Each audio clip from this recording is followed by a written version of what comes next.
Hi friends, welcome to my channel JK Competitions. This is your Ajay Amanar.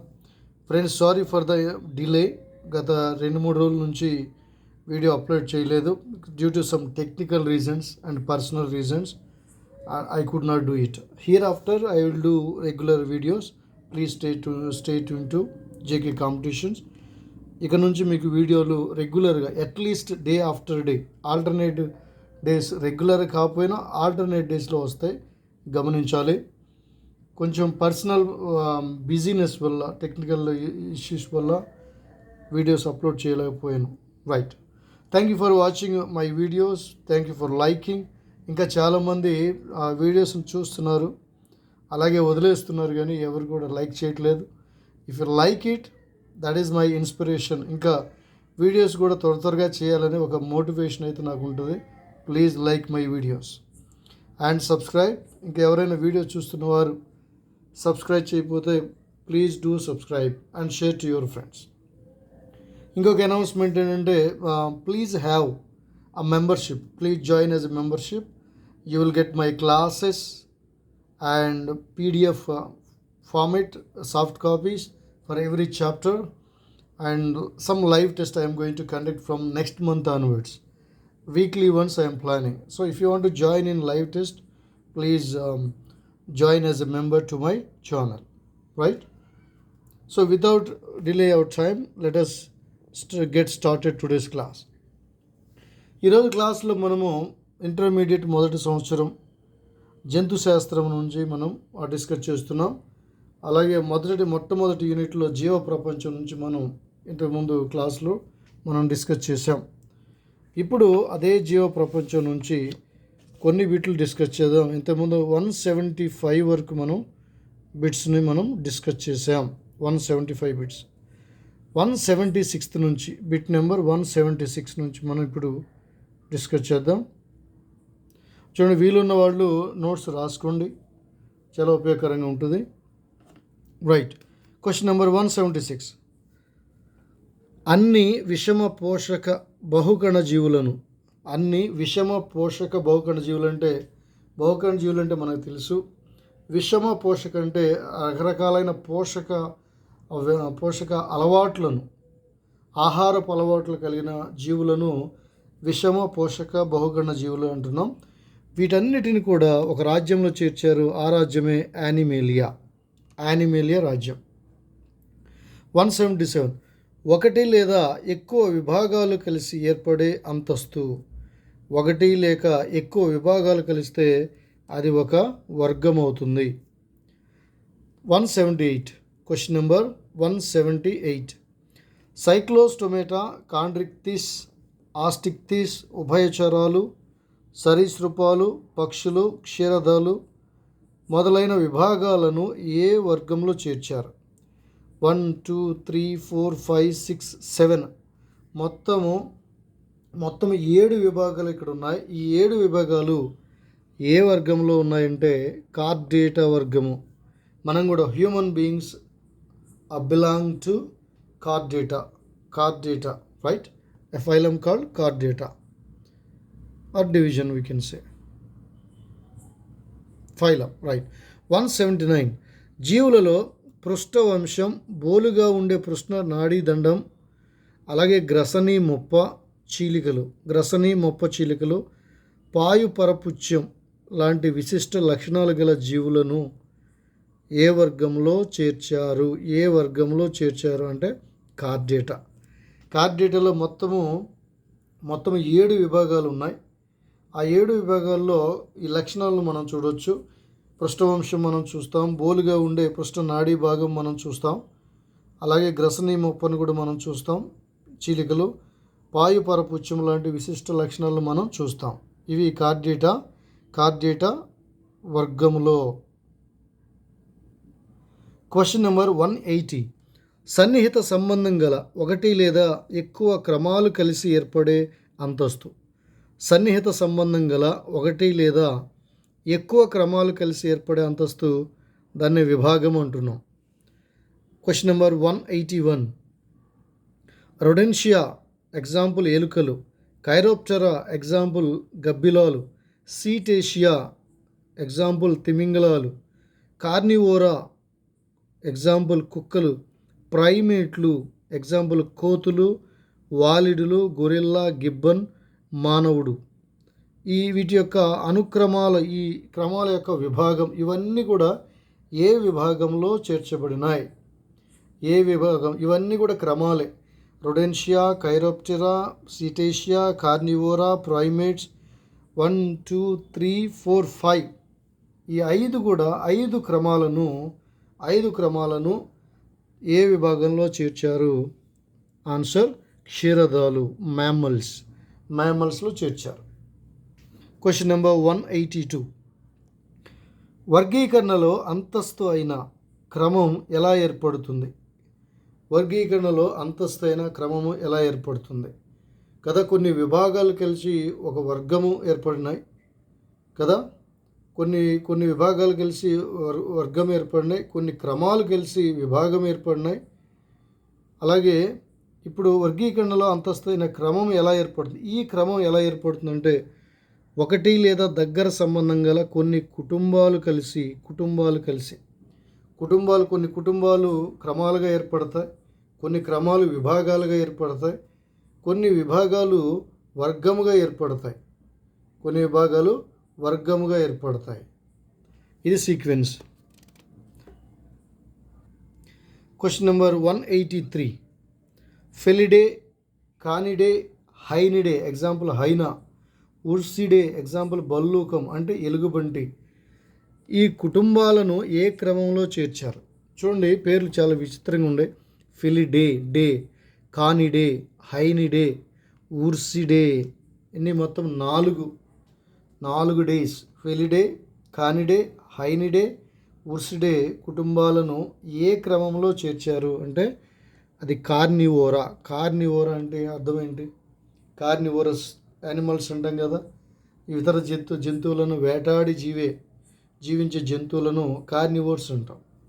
Carnivores. Herbivores అంటే మొక్కల మీద ఆధారపడే జీవులను హెర్బివోర్స్ అంటున్నాం. జంతువులను వేరే జంతువుల మీద ఆధారపడి బతికే వాటిని కార్నివోర్స్ అంటున్నాం.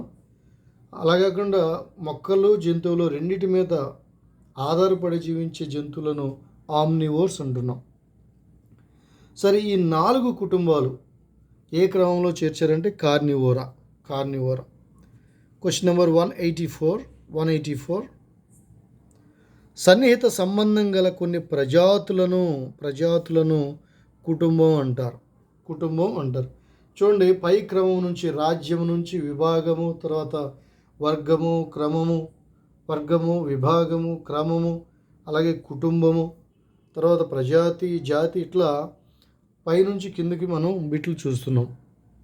Question number 185. పిల్లి ప్రజాతి, దీన్నే ఫెలిస్ అంటాం. చిరుత ప్రజాతి పాంథెరా అంటాం.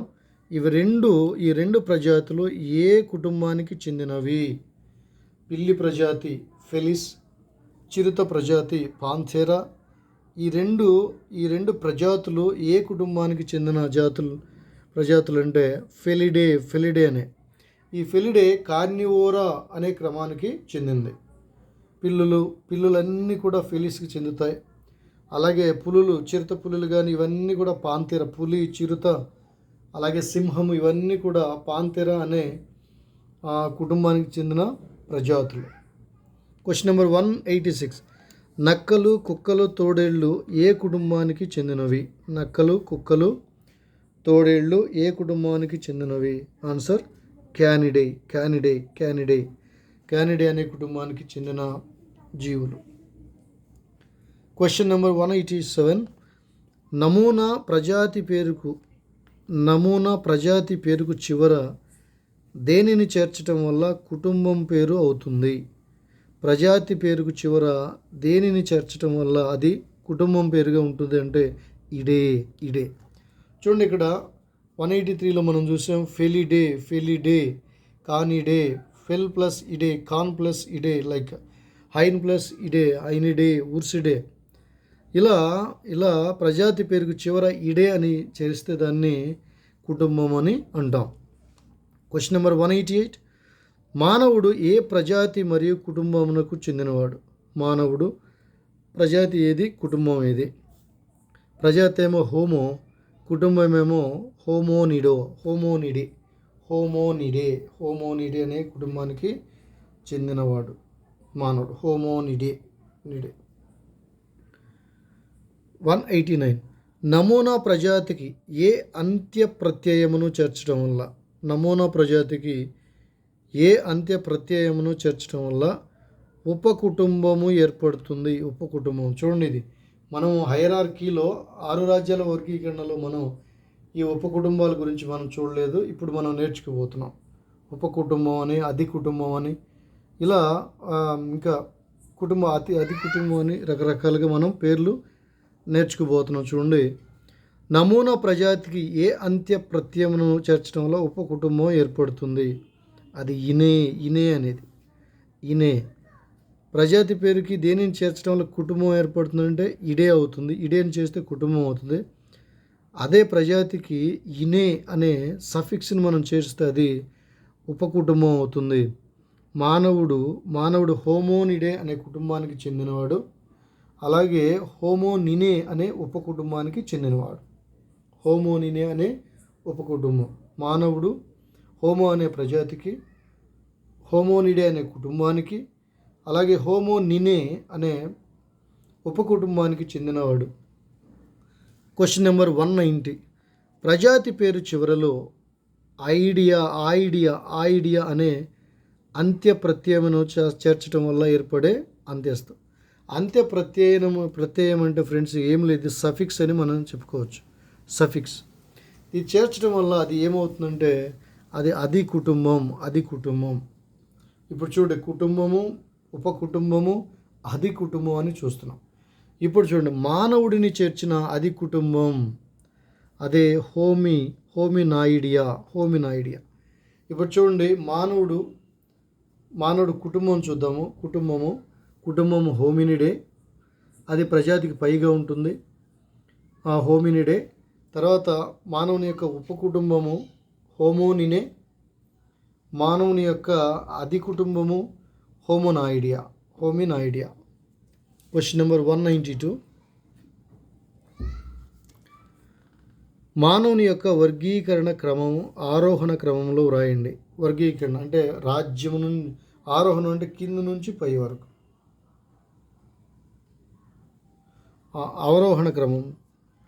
అవరోహణ క్రమంలో వ్రాయండి అంటే క్రింద నుంచి పై వరకు. జాతి సేపియన్, ప్రజాతి హోమో, అధి కుటుంబము హోమోనాయిడియా, ఉపకుటుంబము హోమోనినే, కుటుంబము హోమోనిడే, అలాగే క్రమము ప్రైమేట్ అనే క్రమానికి చెందినవాడు, క్షీరదాలు అనే విభాగానికి చెందినవాడు, కార్డేటా అనే వర్గానికి చెందినవాడు, యానిమేలియా అనే రాజ్యానికి చెందినవాడు. మళ్ళీ చూడండి, పైనుంచి ఆరోహణ క్రమం వస్తే మానవుడు యానిమేలియా రాజ్యానికి చెందినవాడు, తర్వాత కార్డేటా వర్గానికి చెందినవాడు, క్షీరదాలు అనే విభాగానికి చెందినవాడు, ప్రైమేట్ అనే క్రమానికి చెందినవాడు, హోమోనిడే అనే కుటుంబం, హోమోనినే అనే ఉపకుటుంబం, హోమోనాయిడియా అనే అధి కుటుంబం, ఆ తర్వాత ప్రజాతి హోమో అనే ప్రజాతి, సేపియన్ అనే జాతి. ఇది మానవుని యొక్క వర్గీకరణ క్రమం. క్వశ్చన్ నెంబర్ 193 చూద్దాం. Question number 193. దగ్గరి సంబంధాలు కలిగి కొన్ని లక్షణాల్లో పోలికలున్న జాతులు కలిపి ఏ అంతస్తును ఏర్పరుస్తాయి? దగ్గరి సంబంధాలు కలిగి కొన్ని లక్షణాల్లో పోలికలు ఉండాలి. ఈ పోలికలు ఉన్న జాతులన్నీ కలిపి ఒక ప్రజాతిని ఏర్పరుస్తాయి. 194. సింహం, దానికి సైంటిఫిక్ నేము, శాస్త్రీయ నామం పాంథెరా లియో. పులి పాంథెరా టైగ్రిస్. లెపర్డ్ పాంథెరా పార్డిస్ అను జీవులు ఏ ప్రజాతికి చెందినవి అంటే పాంథెరా అనేది ప్రజాతి, లియో అనేదేమో జాతి. ఇక్కడ పాంథెరా ప్రజాతి, టైగ్రిస్ అనేది జాతి. ఇక్కడ పాంథెరా ప్రజాతి, పార్డిస్ అనేది ఆ లెపర్డ్ యొక్క జాతి. Question number 195. క్రమానుగత వర్గీకరణ వ్యవస్థలో ప్రాథమిక ప్రమాణం ఏది? ప్రాథమిక ప్రమాణం అంటే జాతి. అతి చిన్న ప్రమాణం జాతి, అతి పెద్ద ప్రమాణం అది రాజ్యం. Question number 196. ఉమ్మడి జంతు సముదాయాన్ని పంచుకుంటూ స్వేచ్ఛగా అంతర ప్రజననం జరుపుకొని ఫలవంతమైన సంతానాన్ని ఉత్పత్తి చేసే ఒకే రకమైన జంతువుల సమూహమును ఏమంటారు? చూడండి, ఇవి ఉమ్మడి జన్యు సముదాయం కలిగి ఉండాలి, పంచుకొని ఉండాలి. అలాగే స్వేచ్ఛగా అంతర ప్రజననం జరుపుకుంటూ ఉండాలి. అంటే ఆ జాతిలోనే ప్రజననం వాటి జీవుల మధ్య ప్రజననం జరుపుకుంటూ ఉండాలి. అలాగే ఫలవంతమైన సంతానాన్ని ఉత్పత్తి చేయాలి. అలాంటి ఒకే రకమైన జంతువుల సమూహమును ఏమంటారు? ఆన్సర్ జాతి అంటారు. జాతి. ఎగ్జాంపుల్ మానవుడే. మానవుడు ఉమ్మడి జన్యు సముదాయాన్ని పంచుకుంటాడు, స్వేచ్ఛగా అంతర ప్రజననము జరుపుకుంటాడు ఒకే రకమైన జీవితో. అలాగే ఫలవంతమైన సంతానాన్ని కూడా ఉత్పత్తి చేస్తారు. కాబట్టి మానవ సమూహాన్ని మొత్తాన్ని ఒక జాతి అని అంటాం. Question number 197. అనేక అంతర్ ప్రజననం జరిపే జనాభాలుగా ఉండే అంతస్తు స్థాయి. అనేక అంతర ప్రజననం జరిపే జనాభాలుగా ఉండే అంతస్తు స్థాయినే జాతి అంటున్నాం. 198. ఒక జాతిలోని జీవులు భౌగోళికంగా వివిక్తత చెంది, అంటే డిస్ట్రిబ్యూట్ అయిపోయి తలా దిక్కుకు వెళ్ళిపోయి స్వల్ప మార్పులను సంతరించుకోవడం వల్ల ఏర్పడిన ఉపస్థాయిలను ఏమంటారు? ఏర్పడిన ఉపస్థాయిలను ఉపజాతి అంటారు. ఉపజాతి అంటే ఫర్ ఎగ్జాంపుల్ కదా, ముందు మానవ జాతి ఒకే ఆఫ్రికా ఖండంలో పుట్టిందని, ఆ తర్వాత భూమి విభజించడం వల్ల అనేక ఖండాలకు వారు చెదిరిపోయి స్వల్ప మార్పులతో రకరకాల జనాభా జాతులు ఏర్పడ్డాయని మనకి ఖండ విభజన సిద్ధాంతం మనకు తెలుపుతుంది. రైట్. తర్వాత 199. బహుశా తయారవుతున్న క్రొత్త జాతులు అని వేటిని అంటారు? తయారవుతున్న క్రొత్త జాతులు అని వేటిని అంటారు? ఆన్సర్ ఉపజాతులు. Question number 200. కాకి యొక్క శాస్త్రీయ నామం ఏది? Corvus splendens. Corvus splendens. ఇక్కడ గుర్తుపెట్టుకోవాలి, కాకి ఒకే రకం కాదు, ప్రపంచవ్యాప్తంగా అనేక రకాలైన కాకులు ఉన్నాయి ఒక్కొక్క ప్రదేశంలో. దాన్ని వాటన్ని కాకులన్నిటికీ ప్రజాతి ఒకటే, జాతి కూడా ఒకటే, కానీ ఉపజాతులు వేరుగా ఉంటాయి. చూద్దాం. భారత్ పాకిస్తాన్లోని కాకి యొక్క శాస్త్రీయ నామం Corvus splendens splendens. Corvus splendens splendens. Corvus అనేదేమో ప్రజాతి, స్ప్లెండెన్స్ అనేది జాతి, స్ప్లెండెన్ అనేది ఉపజాతి.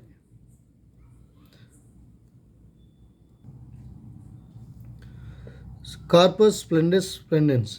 తర్వాత next question 202. Corvus splendens insolens. Corvus splendens insolens ఏ దేశానికి చెందిన కాకి యొక్క శాస్త్రీయ నామం? ఆన్సర్ మయన్మార్ దేశానికి చెందిన.